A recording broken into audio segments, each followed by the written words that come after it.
고위공직자 범죄수사처가 윤석열 검찰의 고발사주 의혹 최초 제보자인 조성은 씨를 불러서 조사한 것으로 알려졌습니다. 조 씨를 시작으로 주요 관계인들의 소환에도 속도가 붙을 것으로 보입니다. 우철희 기자입니다.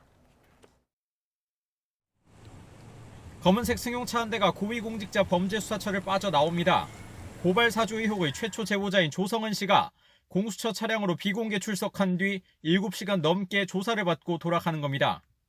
조 씨는 YTN과의 전화통화에서 공수처에 추가로 자료를 제출했다면서 기존에 냈던 자료와 함께 주로 포렌식 작업을 참관했다고 밝혔습니다. 그러면서 추가 증거물 분석엔 일주일가량이 소요될 것으로 안다면서 이르면 이번 주에 재차 출석이 예정돼 있다고 언급했습니다.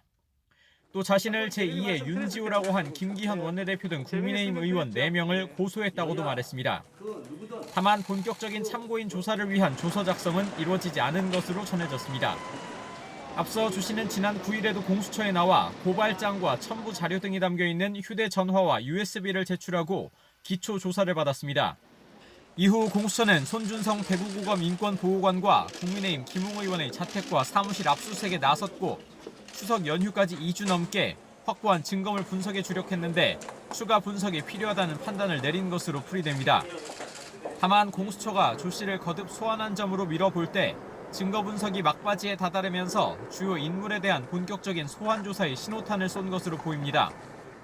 특히 사건의 핵심 인물인 손준성 검사와 김웅 의원 등을 겨냥한 조사에 속도를 내면서 손 검사에서 김 의원 그리고 조 씨로 이어지는 고발장 등의 전달 경로 규명에 주력할 전망입니다.